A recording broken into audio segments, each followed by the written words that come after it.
안녕하세요. 저는 30살 이혼녀입니다. 여러분들은 혹시 가방끈 길이에 대해 어떻게 생각하시나요? 다들 인생에 있어서 가방끈 길이가 많은 영향을 미치지 않았나요?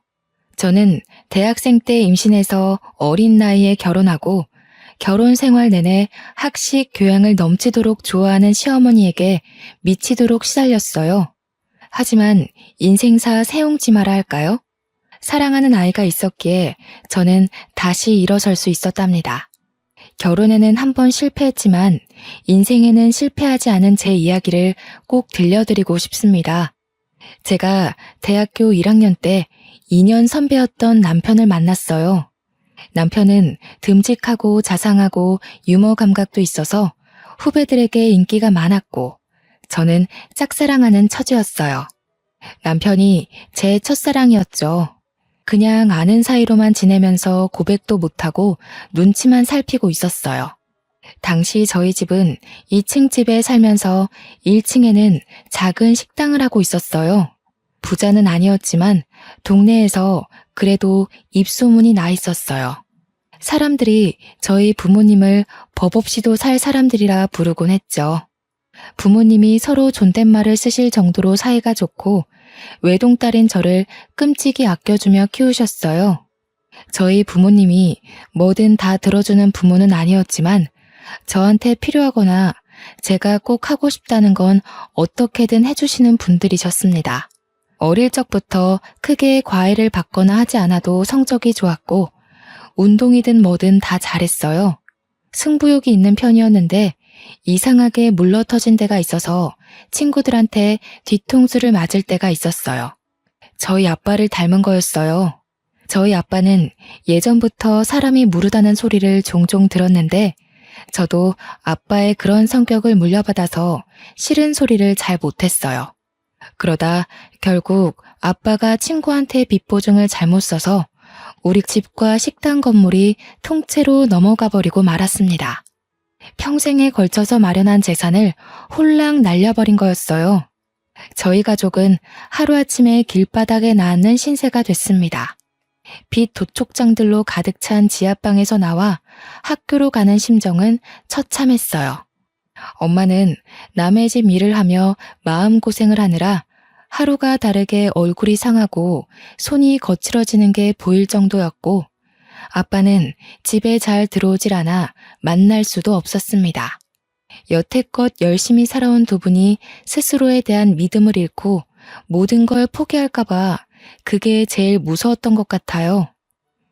친구들은 축제다 뭐다 밝고 행복하기만 한데 제 주위에만 회색 구름이 짙게 드리워 있는 것 같았어요. 수업에도 집중이 안 되고 내가 지금 뭘 하고 있는 건가, 뭘 해야 하는 건가 생각만 들더군요. 그러다가 어느 날은 학생회관 앞 자판기 앞에서 저도 모르게 쪼그리고 앉아서 무릎에 얼굴을 묻고 있었어요. 그때 누가 제 이름을 부르더군요. 고개를 들어보니 제가 좋아하던 선배가 거기 있었어요. 여기서 뭐 하냐면서 저를 벤치로 데리고 가서 따뜻한 코코아를 뽑아줬어요. 그리고 제 얘기를 들어줬습니다. 그때까지 누구한테도 힘든 내색을 하지 못했던 저는 쏟아내는 슬픔과 걱정, 억울함, 불안한 미래에 대한 막막함 같은 것들을 털어놨어요. 선배는 제 얘기를 가만히 들어주고 제 등을 토닥여주더라고요. 그날 마셨던 코코아 맛이 오래도록 생각날 정도로 그날은 제 인생에서 가장 따뜻한 날 중 하나였어요. 그날부터 선배는 제가 밥을 먹었는지 또 혼자 축 처져 있진 않은지 저를 살피고 살뜰하게 챙겨주기 시작했습니다. 또 사주고 과제도 챙길 수 있게 물어봐주고 과 모임에서 소외되지 않게 꼭 저를 챙겼어요. 나중에 보니까 남편은 그렇게 누가 됐든지 간에 다른 사람이 힘들어하는 걸 그냥 지나치지 못하는 성격이었더라고요. 이럴 때일수록 더 열심히 먹고 열심히 놀고 열심히 공부해야 하는 거야. 알겠지? 저는 남편이 그럴 때마다 고맙다는 말도 제대로 못하고 괜한 입술만 달싹이곤 했어요. 과 모임에서 술을 많이 마신 날 저를 집 앞까지 데려다 준 선배의 팔을 붙잡으며 가지 말라고 했어요. 선배랑 떨어지기 싫다고요. 결국 우린 연인이 됐습니다. 저는 선배 없이는 하루도 살 수 없는 사람이 되고 말았어요. 뭐든 선배가 챙겨주다 보니 선배가 없으면 사는 게 사는 것 같지 않을 정도였어요. 너무 많이 기대서였을까요? 사귄 지 1년 만인 2학년 가을에 임신을 했다는 걸 알게 됐습니다. 생리가 늦어지는 줄도 모르고 있다가 알게 됐을 땐 이미 3달이 넘어 있었어요. 망연자실했죠. 도무지 어떻게 해야 할지 알 수가 없었어요. 남편도 아직 졸업하려면 한참 남았고 저희 집에서는 아무런 지원도 받을 수 없는 상황이었죠. 저는 어쩔 수 없이 학교를 쉬어야 했지만 남편이라도 하루라도 빨리 취직할 수 있게 준비하는 게 낫다고 판단했어요. 저희는 부랴부랴 혼인신고만 하고 결혼식은 조촐한 식사로 대신한 다음 시댁으로 들어갔어요. 당시 시댁은 24시간 국밥집을 하고 있었어요. 시댁은 처음부터 저를 안 좋아했어요. 특히 시어머니는 면전에 대고 막말을 하는데 보통 독한 사람이 아니더군요. 첫날부터 단단히 잘못 걸렸다는 촉이 오고 머릿속에 비상벨이 왱왱 울리는 느낌이었습니다. 하지만 어쩌겠습니까? 이미 아이가 생겨버렸는데요. 결혼을 해버렸는데요. 시어머니는 대놓고 저에게 우리 아들은 대기업에 들어가 앞길이 탄탄대로일 텐데 너 때문에 내 금쪽 같은 아들 발목이 잡혔다라고 했어요. 제가 공부를 못 마친 걸 가방끈이 짧다고 표현하며 툭하면 구박하기가 일쑤였죠. 학식 있고 교양 있는 것에 대한 로망이 있는지 툭하면 자기네 집안은 훨씬 더 좋은 집안의 교양 있는 며느리를 얻을 수 있었다고 했어요. 제가 없는 데서도 툭하면 제 흉을 봤어요. 시아버지나 친척들에게 베어먹지도 못한 애가 우리 집안에 맨몸으로 오다니 이게 무슨 날벼락이냐고 하소연하는 걸 여러 번 들었죠. 저는 아들을 낳자마자 산후조리도 제대로 못하고 시부모네 식당을 도와줘야 했어요. 식충 취급하는 소리가 벽을 뚫고 들어오는 것 같아서 도저히 가만히 있을 수가 없었죠. 피덩이 같은 아기를 업고 식당에서 밤늦게까지 일을 했어요. 집에 들어가면 또 집안일을 해야 했는데 너무 바쁘고 눈치가 보이니까 그게 너무하다는 생각도 못하고 살았어요. 시어머니는 제가 힘들어서 조금이라도 쉬려고 하면 네가 무슨 큰일을 한다고 힘들다고 야단이냐면서 야단법석을 떨며 면박을 줬어요. 집에 들어왔으면 시아버지 잠자리도 봐드리고 집안일을 챙겨야지. 어디 새파랗게 젊은 것이 집에 들어오자마자 방 안에 틀어박혀? 못 배워먹은 티 내는 거냐? 가방끈이 짧으면 노력이라도 하라고 했지? 어머니, 저 하루 종일 일하고 오늘 지훈이 아파서 병원에 뛰어갔다 왔잖아요.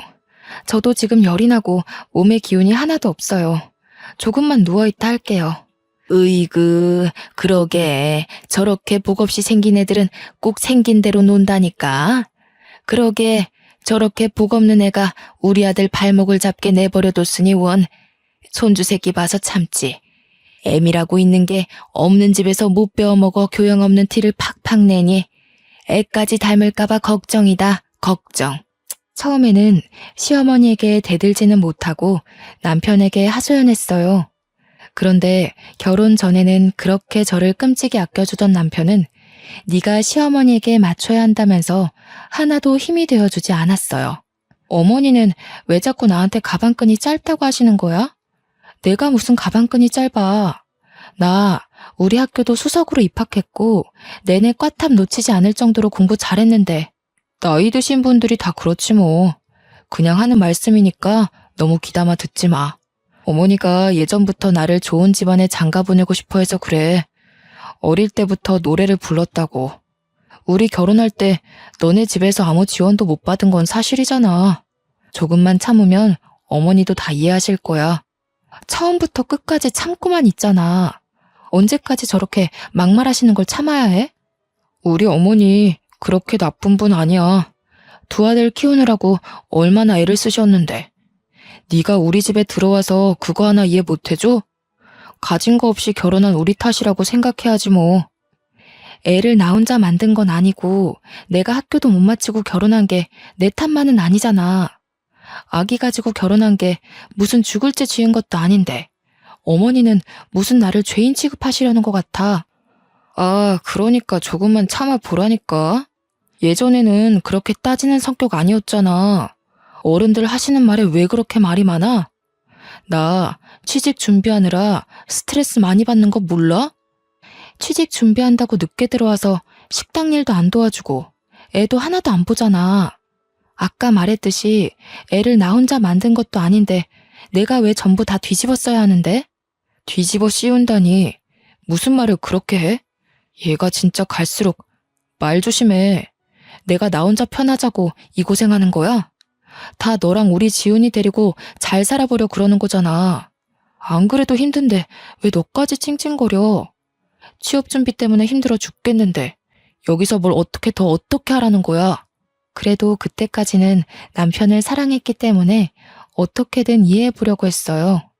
자기 어머니를 끔찍이 생각하는 효자라서 고생하는 어머니 심기를 거스르지 않으려 한다고 알아서 남편을 헤아려주고 노력했죠. 생각해보면 정말 바보 같은 짓이었어요. 나중에 알고 보니까 제 힘든 건 귓등으로 듣던 남편은 취업 스터디 모임에서 여기저기 온갖 오지랖을 부리고 있었더라고요. 힘든 애들 고민 상담해준답시고 돌아다니고 발벗고 뛰어다니며 해결사 노릇을 하고 있었죠. 저는 과 친구들과 연락이 다 끊겨서 몰랐다가 나중에야 그 사실을 알게 됐어요. 그래도 밖에서 이 사람 저 사람 비 맞춰주고 다닌 보람이 있었는지 남편은 진짜로 대기업에 취직을 했어요. 제 동기들이 취직 준비를 하고 좋은 데 취직하는 동안 저는 뒤처지는 느낌을 받곤 했어요. 동기들이 좋은 데 놀러가서 찍은 사진을 SNS에 올린 걸 보면 어쩐지 마음 한구석이 휑해지는 느낌을 받곤 했죠. 점점 사회인으로서 제자리를 찾아가는 동기들에 비해 제 모습이 초라해서 동기들이 연락해도 잘 받지 못했어요. 그래도 아이 키우는 재미가 있었고 예쁜 아이가 있다는 것에 만족하려 했어요. 아이가 말을 하고 걷고 하루가 다르게 자라는 걸 보면 또 하루를 살아낼 힘이 생기곤 했습니다. 지금 생각하면 저는 어릴 때부터 커리어 우먼이 꿈이었는데 왜 그런 소박한 현실에 만족하고 구박대기 노릇을 감내했는지 알 수가 없어요. 상황에 적응하는 것도 좋지만 자기 가치를 스스로 낮추는 행동을 하면 안 된다는 걸 지금은 깨닫게 됐습니다. 그러다 애가 3살이 되던 해에 남편 형이 뒤늦게 결혼한다고 신부감을 데려왔어요. 그 집은 큰아들을 어떻게든 판검사 만들려고 애를 써왔더군요. 사자 들어가는 걸 워낙 좋아하는 집이니까요. 아주버님은 사법고시 폐지되고 로스쿨 준비로 몇 년을 또 허송세월하다가 30이 훌쩍 넘겼죠. 그래도 연줄이 있어서 30 중반에 대형 로펌 경영지원실에 취직을 했어요. 무슨 재주가 있었는지 결혼하겠다고 데려온 여자가 대학 교수라는 거였어요. 듣고 보니 교수는 아니고 어느 지방 대학 강사였죠. 그래도 젊은 여자가 박사학위까지 있는 데다 대학에서 강의까지 한다니 교양 학식 좋아하는 시어머니 입이 다 찢어졌습니다. 며느리가 될 사람 직업뿐 아니라 집안도 금융정보회사를 소유하고 있는 엄청난 부자라고 그렇게 좋아하는 거였죠.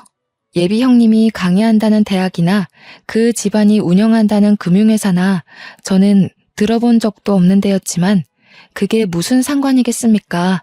그렇게 돈돈거리는 집안이니 아주버님이 그런 집안 여자랑 결혼하는 게 어떻게 보면 당연한 일이었죠. 그 집안은 처음부터 돈을 아주 물쓰듯 쓰더군요. 한 번은 형님이 그냥 우리 집에 다녀왔는데 시어머니가 지나가는 말로 김치 냉장고가 오래됐다고 한 적이 있어요. 그랬더니 다음 날로 새 김치 냉장고가 배달되는 게 아니겠어요? 부자는 다르긴 다르구나 하면서도 참 씁쓸하더라고요. 그놈의 돈이 뭔지. 시어머니는 대놓고 큰 며느리만 보면 뭐가 필요하다, 뭘 새로 사야 한다고 늘어놓았어요. 그리고 큰 며느리의 씀씀이에 비교해 저를 더욱 가차없이 깎아내렸습니다.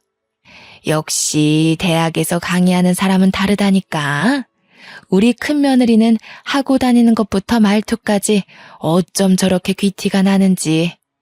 이번에 큰애가 바꿔준 소파가 이게 글쎄 이태리제 가죽이래요. 우리 큰아들이 판검사는 못됐어도 와이프 복은 있지 뭐냐. 내가 큰며느리만 보면 콧노래가 절로 나온다니까. 어머니 얼굴이 요즘 활짝 피셨네요. 그에 비해 작은 아들은 에휴, 도대체 좋은 대학 보내서 좋은 데 취직시키면 뭐하냐? 저런 여자랑 사는데. 죽 써서 개 줬지 뭐. 너 이태리제 가죽 만져봤어? 네 형님 덕에 여기 앉아볼 수 있는 걸 행운으로 생각해라. 저는 거기 앉을 시간도 없어요. 큰애는 이렇게 집안에 도움이 되는데 너는 도대체가 집에서 하는 게 뭐냐? 시집 올 때 땡전 한 푼 없이 왔으면서 제대로 하는 것도 하나도 없고 가방끈이 짧아서 그런가 염치 없는 것도 집안 내력인지. 애 키우는 게 힘들잖아요. 동서도 열심히 하는데 너무 그러지 마세요. 애 키우는 게 무슨 유세 부릴 일이야? 지가 열심히 하는 게 뭐가 있어. 요리를 잘해? 그렇다고 돈을 잘 벌어와. 아니면 뭐 교양이 있어서 애를 영재로 키워? 그러면서 맨날 힘들다. 우리 때는 애 키우면서 밭도 갈고 집안 어른들까지 모셨어. 엄살 부리지 말라 이거야. 그게 다 가방끈 짧은 티를 내는 거라니까. 어머니, 제가 무슨 가방끈이 짧다 그러세요. 오빠랑 똑같은 대학에 제가 성적도 훨씬 더 잘 나왔는데. 성적 잘 나오면 뭐해? 네가 지금 그 잘난 성적 가지고 할 수 있는 게 뭐가 있어? 성적 잘 나와서 애를 잘 키워? 식당 일을 잘해서 장사가 잘 되게 해. 나가서 땡전 한 푼 벌어올 수 있어? 네 형님처럼 가서 대학생들을 가르칠 수 있어? 시어머니는 명절이나 집안 행사가 있을 때도 저한테만 일을 시켰어요.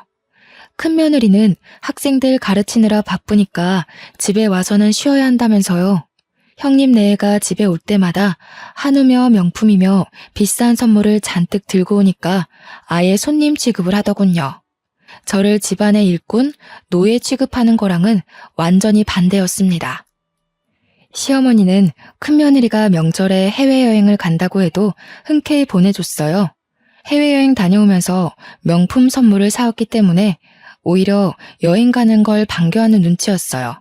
하루 종일 식당에서 일하면서 애까지 보느라 음식 냄새 배고 김치 국물 묻은 옷을 입고 다니는 제 모습에 비해 형님은 명품으로 휘감고 다녔죠. 시어머니는 그걸 또 비교해서 저를 깔아뭉갰습니다. 너는 네 형님 좀 보고 배워라. 저 스카프 좀 한번 봐. 하기는 저렇게 우아한 거는 아무나 소화할 수도 없지. 너는 어떻게 된 애가 나이가 5살 많은 큰애보다 늙어 보이고 후줄근해하냐? 에그 젊은 애가. 너도 거울 좀 보고 좀 꾸미고 다니고 그래라. 남들 보기 창피하지도 않니? 우리 형우가 밖에 나가서 너 때문에 창피하면 어쩌려고. 채통이라는 것도 모르니? 하기는 품이라는 걸 배워본 적이 없을 테니. 어머니, 제가 꾸밀 시간이 어디 있어요? 하루가 36시간이라도 모자란 사람이 저예요. 그리고 저번에 제가 5만 원짜리 윗돌이 하나 사왔다고 며칠 동안 뭐라고 그러셨잖아요. 옷도 못 사고 미용실 갈 시간조차 없는데 제가 무슨 재주로 꾸미고 다녀요. 저라고 뭐 안 꾸미고 싶어서 안 꾸미는 줄 아세요? 친구들 예쁘게 하고 좋은 데 놀러 가는 거 보면 저라고 안 부러운 줄 아세요? 저 말하는 꼬락서니 하고는 어디다 대고 버르장머리 없이 말대답이야? 한시라도 못 배운 티를 안 내면 곧불이 나지. 그럴 때마다 분통이 터져서 견딜 수가 없었고 마음 같아선 다 뒤집어 엎고 싶었지만 어린 아들에게 안 좋은 영향이 갈 것 같아 매번 끝까지 가지는 못했어요.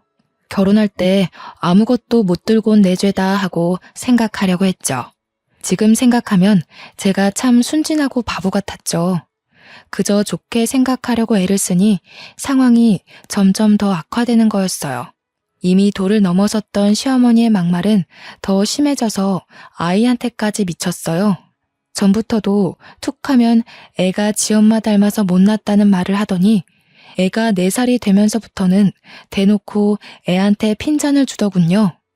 그리고 저한테는 저희 부모까지 들먹이기 시작했죠. 집안 꼴이 이게 뭐냐? 내가 식당 일 끝나면 집안일도 살펴야 한다고 했지.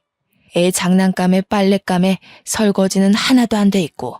도대체 너는 제대로 하는 게 뭐야? 너희 엄마가 집안 살림 하는 법도 안 가르치던? 하기는 쥐뿔도 없는 집안이 가르치면 뭘 가르치겠어?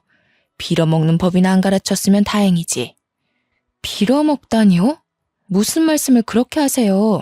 아무리 그러셔도. 아니다. 빌어먹는 법을 가르쳐서 애가 이렇게 됐는지도 모르지.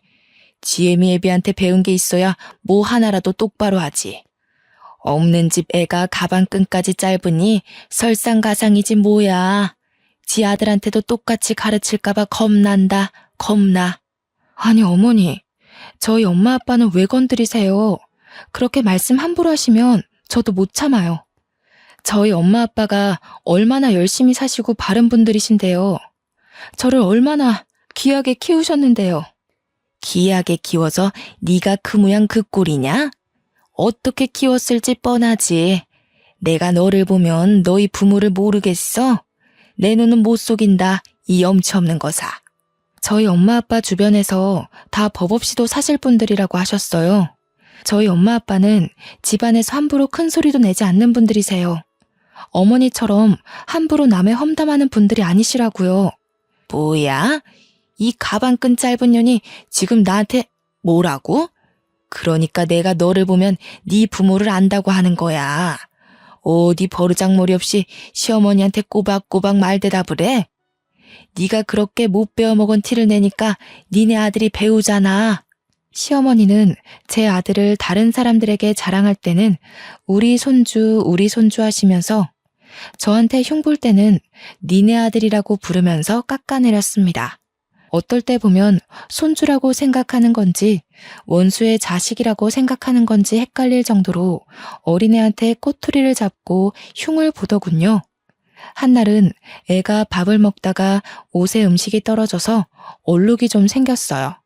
그걸 본 시어머니가 쯧쯧거리면서 애한테 이러는 거였습니다. 에휴, 진짜 내가 저럴 줄 알았지. 지 엄마네 가족 닮아서 하는 짓이 어찌나 없어 보이는지. 지 엄마 닮아서 밥도 빈티나게 먹네. 그날 아이를 재우면서 많이 울었습니다. 잠든 아이를 쓰다듬고 또 쓰다듬었어요. 참아야 한다. 우리 지훈이를 위해 내가 못할 일이 뭐가 있겠나.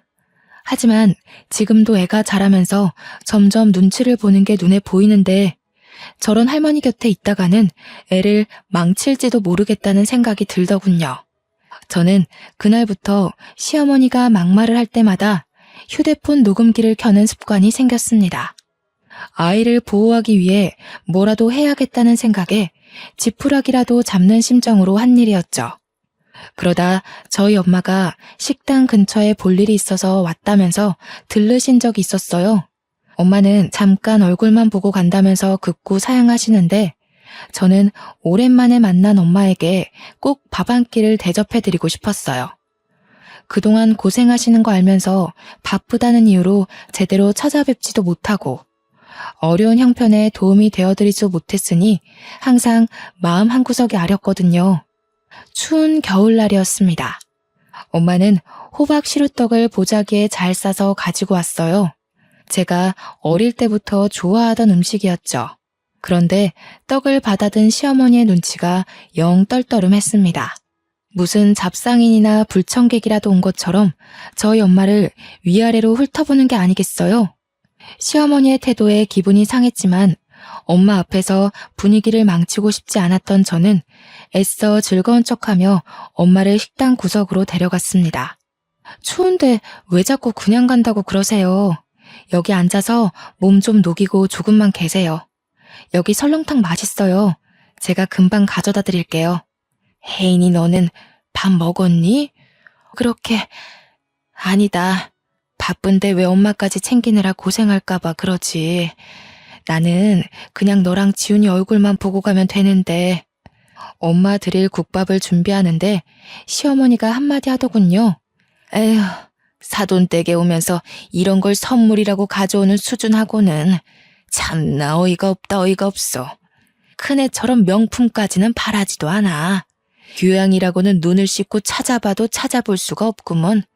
가방끈 짧은 애를 남의 집 귀한 아들한테 맨몸으로 보내놓고 미안하지도 않나? 그런데 조금 있다가 단체 손님이 들어왔어요. 식당이 와글와글 꽉 찼는데 엄마 혼자 밥을 먹고 있는 게 영 신경이 쓰여서 저는 바쁜 와중에 흘끔흘끔 엄마를 보고 있었어요. 그때 시어머니가 엄마가 앉아있는 자리 바로 옆 테이블 위에 행주를 철푸덕 소리가 나게 던지더군요. 탁탁 소리가 나게 수저통도 닫고 의자도 정리하며 밥 먹는 엄마가 눈치를 보게 했습니다. 손님들이 더 올 텐데 자리가 없어서 어떡하냐면서 말이죠. 그러더니 카운터 쪽으로 오면서 이러는 거였습니다. 아휴, 못 배운 집안이라 그런가 밥 먹는 것도 눈치코치 없이 먹네. 피꺼소시란 말 아시죠? 아무 말도 못하고 시어머니 하는 양을 겪는 줄로 보던 저는 말 그대로 피가 거꾸로 솟는 걸 느꼈습니다. 혹시 엄마가 들었을까봐 조마조마하면서 엄마 쪽을 쳐다봤어요. 다행히 엄마는 못 들었는지 아무렇지 않은 표정으로 밥을 마저 다 드시더라고요. 그날 저녁 빨래를 개고 있는데 시어머니가 안방에서 시아버지게 하는 말이 들렸습니다. 우리 엄마 흉을 보더군요. 큰 며느리네는 좋은 식당을 예약해서 대접하는데 안 그래도 딸을 빈손으로 보낸 주제에 코딱지만한 식당에 와서 꾸역꾸역 밥을 먹고 있다면서요. 저는 개고 있던 수건을 그대로 팽개치고 방으로 들어왔습니다. 하루 종일 뼈 빠지게 일해서 돈 벌어주는데 엄마에게 밥 한 끼를 대접해드리는 것도 눈치를 봐야 한다는 사실에 저는 이성의 끈을 놓치고 말았습니다. 그리고 밤늦게 돼서야 집에 들어온 남편에게 오늘 있었던 일을 말하면서 따졌습니다. 나를 무시하는 것까지 그렇다 치려 했지만 지훈이랑 우리 엄마 아빠한테까지 함부로 굴고 막말하는 건 못 참아. 이제 더는 못 참는다고. 내가 이 집 노예야? 솔직히 나 없으면 식당 운영할 수나 있어? 하루 종일 일하고 애까지 보는데 내가 우리 엄마한테 밥 한 끼 못 대접해줘? 내가 너네 엄마 밥 주지 말라 그랬어. 하루 종일 일하고 온 사람한테 생 난리를 치네. 왜 별것도 아닌 것 가지고 난리를 치고 그래. 엄마 들으면 어쩌려고. 뭐라고? 지금 그걸 말이라고 하는 거야? 나는 어떻게든 오빠 맘 편하게 해주려고 지훈이 잘 키워보려고 꾸역꾸역 다 참아왔는데 어떻게 오빠가 나한테 이럴 수가 있어. 맨날 늦게 들어오고 일 때문이라고. 나는 일주일에 외출 한 번 못하는데 혼자 밖에서 놀러 다니니까 좋아? 목소리 낮추라고 했지. 얘가 진짜 점점 왜 이래? 너 예전엔 아니랬잖아. 왜 이렇게 변했니? 진짜 무섭다 무서워. 아니? 아직 안 변했어. 진짜 무서운 게 뭔지 보여줘? 그때 밖에서 듣고 있던 시어머니가 들어와서 제 뺨을 때리더군요. 무슨 일인지 상황 파악을 못해 멍하고 있는 저에게 시어머니는 어디서 큰 소리를 내냐, 못 베어먹은 티를 낸다면서 소리를 질렀어요. 그리고 머리채까지 잡아당겼습니다. 저는 저도 모르게 시어머니 머리끄덩이를 같이 잡아당겼어요. 제가 무슨 일을 하고 있는지조차 모를 정도로 화가 나 있었어요. 그날 밤을 뜬 눈으로 지새운 저는 아침 일찍 짐을 챙겨 그 집에서 나왔습니다. 아들에게 한마디도 못하고 나오는 것이 걸렸지만 아들 얼굴을 보면 도저히 발이 떨어지지 않을 것 같았어요. 그 길로 저는 신림동 고시촌으로 들어갔습니다. 엄마 아빠가 보고 싶었지만 친정에 가면 두 분이 슬퍼하실까봐 도저히 갈 수가 없었어요. 고시원을 얻어 짐을 풀고 대학 때부터 고민만 하다 제대로 시작하지 못한 행정고시 공부하기 시작했어요. 아이를 낳은 뒤에도 미련을 못 버리고 있었기에 일사천리로 준비해 공부에 돌입할 수 있었습니다. 남들은 학생 때부터 죽어라 해도 어려운 공부를 몇 년 공백 끝에 시작하는 건 결코 쉽지 않은 일이었어요. 하지만 분노로 눈이 돌아버린 상태였기에 오히려 다른 거에 신경 안 쓰고 공부에 집중이 잘 되더라고요. 그때가 저희 부모님이 어렵게 빚을 갚고 돈을 모아 신림동에서 작은 식당을 다시 열었을 때였어요. 식당이라고 하기도 뭐할 만큼 허름한 곳이었지만 두 분이 다시 힘내서 마련한 자리였죠. 한날은 제가 모의시험 점수가 영 안 나와서 실망한 마음에 걸어 다니다가 저도 모르게 엄마 아빠 식당 쪽으로 걸어갔어요. 그전에는 혹시 눈에 뜨일까봐 그쪽으로는 가지도 않았거든요.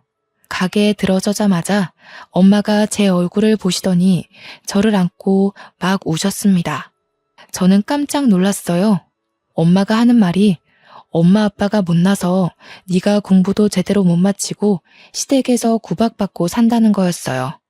저는 아니라고, 내가 아기 가져서 그런 거라고, 내가 실수해서 그런 건데 왜 엄마가 미안해 하냐면서 엄마랑 붙잡고 같이 울었어요. 그리고 그 집에서 나와 다시 공부 시작했다고 엄마에게 털어놨죠. 엄마는 깜짝 놀라더라고요. 그래도 그 집으로 다시 들어가라는 말은 절대 안 하셔요. 그날 저녁 고시원에 들어왔는데 아빠로부터 문자가 와 있었어요. 아빠가 미안한 게 참 많다고, 네 공부는 무슨 수를 써서라도 지원해 줄 테니까 아무 걱정하지 말고 공부에만 집중하라는 거였죠. 눈물이 핑 돌았어요. 열심히 사시다 그런 건데 엄마 아빠는 뭐가 그렇게 자꾸 미안하다고 그러시는 건지. 그리고 그런 생각이 들더라고요. 나도 열심히 하다가 그런 뿐이니까 나도 나를 탓하지 말자고요. 그리고 저는 무섭게 공부했습니다.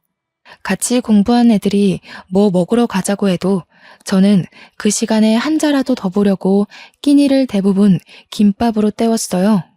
고시생들도 스트레스 푼다고 스터디원들끼리 술도 마시고 저희들끼리 친목도 다지고 그러거든요. 저는 도저히 그렇게 여유를 부릴 수가 없었어요. 집에서 절 찾고 있을 아들을 생각하면 1분 1초도 허투루 쓸 수가 없었죠. 집 나온 지 한 달쯤 지났을 때 남편에게 전화해서 아들을 보러 가겠다고 했어요.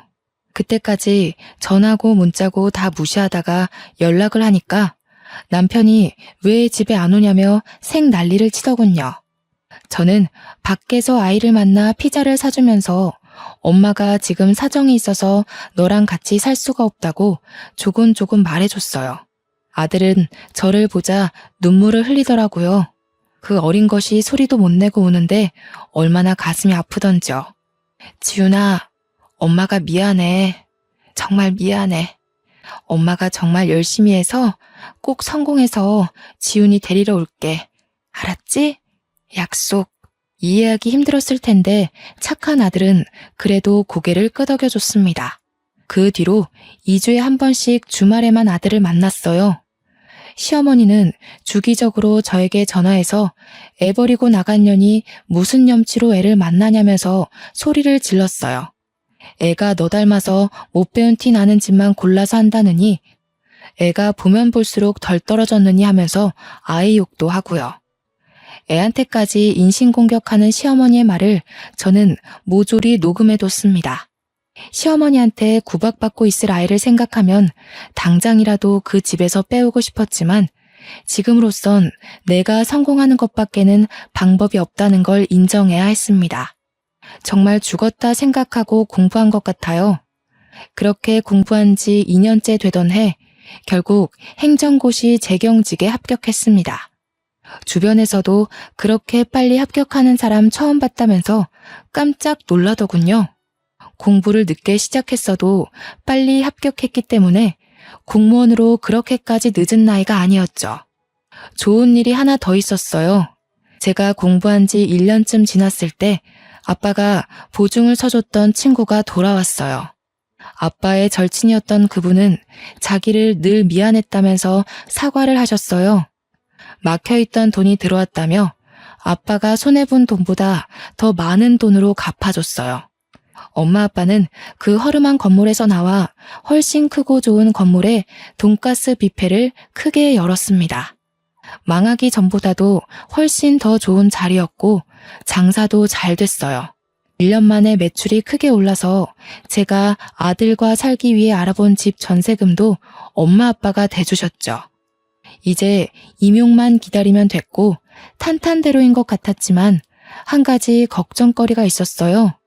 시댁에서 아이를 순순히 내줄 리가 없었으니까요.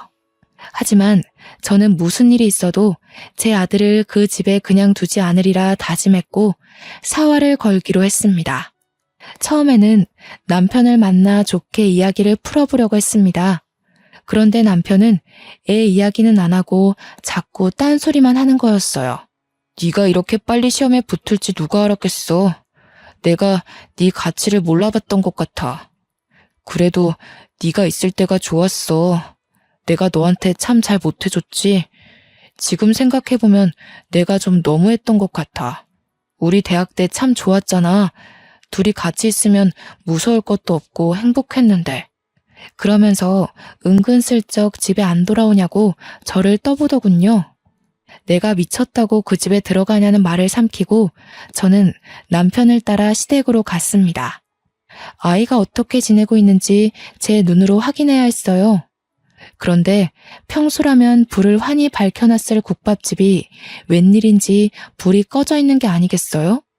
시댁에 들어서니 시어머니는 없고 초상난 집처럼 휑한 게 무슨 일이 있는 게 분명해 보였어요. 그리고 저는 보고 말았습니다. 거실 테이블에 있는 주택담보대출 서류를요. 저는 서류를 들고 남편을 추궁했어요. 이게 대체 어떻게 된 일이냐고 물었더니 남편은 순순히 털어놨습니다. 형수네 집안에서 진짜 좋은 투자처를 알고 있다면서 돈을 몇 배로 불려줄 테니 믿고 투자하라고 대출 받으라고 종용했다는 거였어요. 아무리 그래도 그렇지 어떻게 집이랑 가게를 다 담보 잡힐 수가. 우리 집 망하는 거 보고도 그래? 집이 다 넘어가면 우리 지훈이는 어떻게 될지 생각 안 해? 이렇게 될 줄 알았나. 형수네 아버님이랑 형님이 지금 무조건 기회를 잡아야 한다고 막 밀어붙이는데 어떻게 해. 우리 엄마가 그 집 사람들 하는 말이라면 껌뻑 죽는 거 알잖아. 그 집처럼 돈 펑펑 쓰고 살게 될 줄 알았지 뭐. 근데 알고 보니까 그 집안, 그 집 사람들 다 말을 말아야지. 무슨 말이야? 왜 말을 하다 말아? 그러게, 내가 전부터 그랬잖아. 돈이라는 건 정직한 거라고. 공짜로 돈 벌어준다는 사람들은 의심부터 해야 한다고 했잖아. 그 집 사람들 처음부터 좀 이상했어. 왜 순진무구하게 그 사람들 말을 다 믿고 그래? 아, 그러게 말이다. 네 말을 들었어야 하는데. 그 집 사람들 지금 주식 조작으로 잡혀갔어. 형수님 아버지랑 다. 뭐라고? 내가 하는 말은 귓등으로 듣더니 꼴 좋다. 이제 어쩔 거야? 모르겠어. 나도 모르겠어, 혜인아. 우리 이혼 다시 생각하면 안 될까? 지금 형이랑 형수도 이혼하는 판에 나까지 이혼하면. 집에 돌아가서 TV를 틀어보니 뉴스에서 형님네 집안에서 운영한다던 금융정보회사 이야기가 나오고 있더군요. 그 집 가족들 다 줄줄이 구속됐다는 거였어요. 그때가 또 한창 모 연예인의 박사학위 논문 표절 사건으로 떠들썩할 때였어요.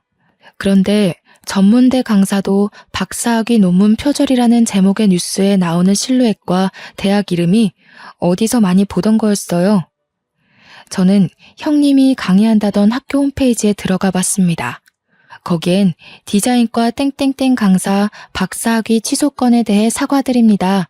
라는 제목의 게시물이 맨 위에 올라와 있었죠. 형님의 박사학위 논문이 표절률 85%로 취소된 거였죠. 학위 논문뿐 아니라 석사 논문까지 표절한 거였더군요. 시댁이 그렇게 좋아하던 교양과 학식, 그리고 돈까지 모두 사기였던 것입니다. 저는 더욱이 빨리 아이를 데려와야 한다는 생각에 마음이 급해졌습니다. 얼마 뒤 소송 준비가 끝났을 때 시어머니가 저희 엄마 아빠 식당에 찾아왔습니다. 무슨 바람이 불었는지 사기꾼 며느리한테서 받은 명품 스카프를 두르고 와서는 가게를 구석구석 살피더군요. 제법이구만. 못 배운 집이 가게 좀 크게 내봤자지. 어디 밥이나 좀 내와봐라. 얼마나 잘하는지 보자. 저는 시어머니란 인간은 꼴도 보기 싫고 말도 섞기 싫었었지만 아이 문제를 해결해야 했기에 침착하게 대꾸했어요. 여기는 밥을 갖다 드리는 데가 아니라 직접 떠서 드시는 데예요. 조금 있다 올 테니 식사하고 계세요. 군뱅이도 구르는 재주가 있다더니 쟤까짓 게 그래도 용 빼는 재주가 있었나 보지? 행정고시인지 뭔지 그거 합격하면 월급이 얼마나 되는지는 모르지만 말이다. 잘난 체 하지 말라 이거야. 애새끼 버리고 간 년이 잘 되면 얼마나 잘 되겠냐만. 내가 지훈이를 봐서라도 이제라도 용서를 빌면 용서해주마. 애한테는 그래도 엄마가 있어야지. 어머니한테 용서 빌릴 한 적 없어요. 이상한 소리 마시고 식사 안 하실 거면 나가세요. 저 말하는 꼬락서니 하고는. 네가 그러니까 본데 없는 년이라는 거야. 니까짓게 시험 좀 붙었다고 근본이 달라지는 줄 알아? 좋은 말로 할 때. 저는 시어머니 말을 무시하고 가버렸어요. 제가 변호사와 통화한 뒤 나가보니 홀이 난장판이 돼 있더군요. 시어머니가 밥을 안 떠준다면서 직원들에게 삿대질을 하고 머리채까지 잡은 거였어요. 정말 황당하기가 이를 데가 없었어요. 행패를 부리는 것도 정도가 있지. 시어머니는 그래도 분이 안 풀렸는지 고래고래 소리를 지르고 있었어요. 손님들은 물론 주방 직원들까지 나와서 미친 여자가 하는 꼴을 구경하고 있었죠. 아니, 어디서 서빙이나 하는 것들이. 밥을 가져오라면 가져올 것이지. 내가 너같이 천한 것들한테까지 무시당할 줄 알아? 당장 무릎 꿇고 사과해. 사과 안 해? 저는 주방으로 들어가 양동이에 물을 받아가지고 나왔습니다. 그때까지도 소리를 지르고 있는 시어머니에게 다가가 물을 냅다 뿌려버렸어요. 시어머니는 물에 빠진 생쥐꼴이 되어서도 악을 바락바락 쓰는데 진짜 악기가 따로 없더군요. 가방끈 짧은 년이 내 아들한테 들러붙을 때부터 알아봤어야 했어. 우리 집안 말아먹은 것까지 모자라서 나를 무시해? 어휴 분해. 내가 오늘 이 집안 아작내버리지 그냥 갈 줄 알아?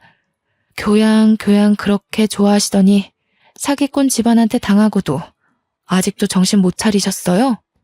어디서 뺨 맞고 여기 와서 화풀이세요. 사과는 어머니가 저희 직원들한테 하셔야죠. 진짜 교양 없이 왜 이러세요? 그리고 제가 여태 알면서도 가만히 있었는데 가방끈 짧은 건 어머니 아니에요? 중학교 때 퇴학당해서 초졸이시라면서요.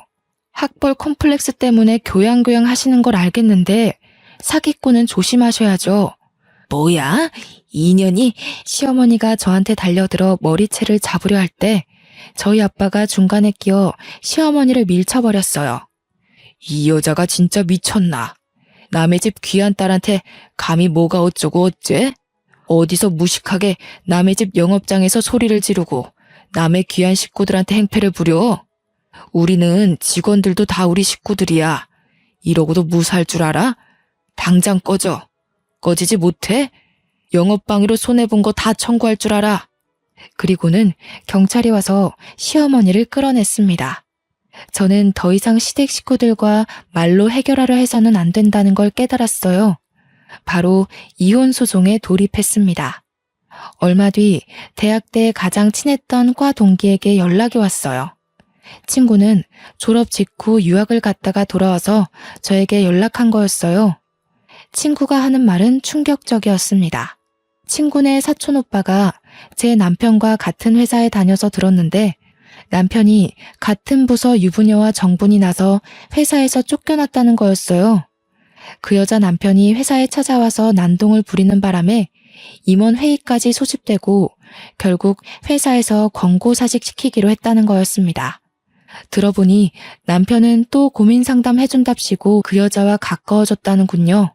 이렇게 오지랖을 넓게 쓰더니 결국 제 발등을 찍은 거였죠. 이제는 화도 안 나더라고요. 솔직히 속이 시원했습니다. 시어머니가 저를 그렇게 괴롭히고 하대해도 강 건너 불구경이더니 꼴 좋다는 생각만 들고요. 그 뒤로 어떻게 됐냐고요? 시간이 걸리기는 했지만 소송을 통해 양육권을 가져왔습니다. 남편이 직업이 없는 데다 시어머니가 애를 정서적으로 학대한 정황이 명확했기 때문에 어렵지 않게 양육권을 가져올 수 있었어요. 그 인간이 빈털털이라 양육비는 얼마 못 받았지만 제가 그 집 식당에서 하루 종일 일하며 재산 증식에 도움 준 것이 인정돼 위자료도 1억 가까이 받게 됐어요. 시댁이 돈을 잃은 건 제 탓이 아니니까요. 시댁 식구들은 남편은 물론 시아버지까지 저에게 전화해서 회유도 하고 화도 내며 돌아오라고 매달렸습니다. 제가 미쳤습니까? 콧방귀도 끼지 않았죠. 고생 끝에 낙이 온다는 게 이런 걸까요? 이제는 아들과 함께 알콩달콩 행복할 일만 남은 것 같습니다. 사랑이라 생각했던 게 저를 배신했고 결혼 생활은 저를 밑바닥으로 끌어내렸지만 저는 힘든 시간들을 통해 깨달음이라는 훨씬 더 큰 선물을 받았거든요. 지금까지 제 이야기를 들어주셔서 감사합니다. 마지막으로 여러분도 인생에 시련이 온다면 거기가 끝이라 생각하지 마시고 한 번 더 도전하셨으면 좋겠다는 말을 꼭 하고 싶어요. 시련이지 실패가 아니라는 말도 있잖아요. 추운 날씨에 감기 조심하시고 우리 인생 파이팅입니다.